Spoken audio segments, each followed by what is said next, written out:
আসসালামু আলাইকুম গাইস, আমি আজকে চলে আসলাম। আমার এক ছোটো ভাই কোয়েল পাখির ফার্ম দিছে, ওর ফার্মে আজকে আসলাম। ওর সাথে আজকে কিছু কথা বলবো, তার বাচ্চার কি অবস্থা। হ্যাঁ ভাই, আপনি যে ফার্মটা দিছেন এখানে কতটা বাচ্চা আছে? 500 আছে। 500 বাচ্চা আছে না? কয়দিন হয়েছে আনছেন? 6 দিন। 6 দিন হয়েছে। তো বাত্তি তোলা রাখছেন, এইভাবে আর কতদিন রাখতে হবে? 4 দিন, বর্তমানে 4 দিন রাখতেছে। আরো 4 দিন রাখতে হবে। 6 দিন হয়ে গেছে, 4 দিন মানে মোট 10 দিন রাখতে হবে বাত্তির নিচে। 10 দিন রাখার পরে আমাদের খাঁচায় নিয়ে চলবো। মানে একটা খাঁচা আছে তো, ওখান থেকে নেওয়া হবে নাকি? আমরা আলাদা মানে এটা অরিজিনাল না? না, এটাই আমাদের বোর্ডিং করা ও, হয়েছে। মানে এখানে বোর্ডিং করা হয়েছে, 10 দিন রাখা হবে, তারপরে এটা স্থানীয় জায়গা নেওয়া হবে। 2টা ভ্যাকসিন দিব, ভ্যাকসিন দেওয়ার পরে ওষুধ খাওয়াই আমাদের কাঁচায় নিব। তো এইটা যে পালতেছেন, কতদিনের ভিতরে ডিম দিবে? ওই 40-45 দিনের ভিতরে ডিম পারবে। 40-45 দিনের ভিতরে ডিম দিয়ে দেয়। এই যে দেখেন, এগুলো নাকি 40-45 দিন ভিতরে ডিম দিয়ে দেয় কোয়েল পাখির ফার্ম।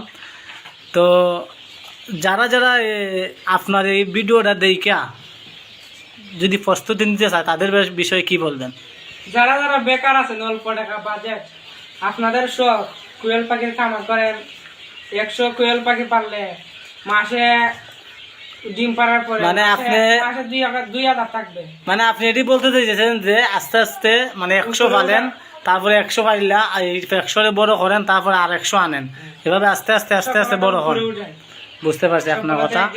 মানে আমার ছোট ভাই এটাই বলতে চাইতেছে, যারা বেকার ঘুরতেছেন ওরা এইটা কিন্তু বেশি টাকা লাগে না। 100 আগে 100 চাওয়াই না, আপনারা আগে ফাইলে বড় করেন, তারপরে আপনারাই বুঝতে পারবেন এগুলোর মধ্যে কীরকম ফায়দা কি, সেইটি মানে বুঝাইতে চাইতেছে। তো ওদের যদি কোনো বিষয়ে কিছু জানতে চায়, আপনি কি ওদেরকে বইলা দিতে প্রস্তুত আছেন নাকি? জি, আমি সবকিছু রাজি আছি। আমার দ্বারা যদি অন্য কেউ শিখতে পারে, আমি আলহামদুলিল্লাহ সফল হব ইনশাল্লাহ। আমার ছোট ভাই বলছে যদি কেউ মানে ওদের মানে এটার বিষয়ে কোনো একটা কিছু জানার থাকে, ও বইলা দিবে।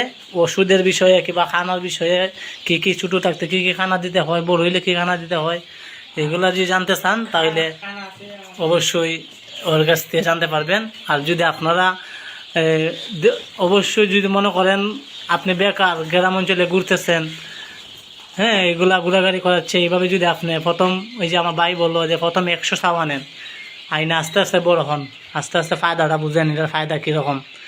ও কিন্তু একবারই 500 সাবানছে, বলছে যে এই সাবানে যদি ওর লাভ হয় তারপরে 1000 সাবানবে। তো এটি আর কি, আস্তে আস্তে ছোটো থেকে বড় হওয়ার লাগে। তো আপনারা সবাই ভালো থাকবেন, আর আমার ছোটো ভাই এই কোয়েল পাখির ফার্মটার জন্য দোয়া করবেন। সবাইকে আল্লাহ হাফেজ।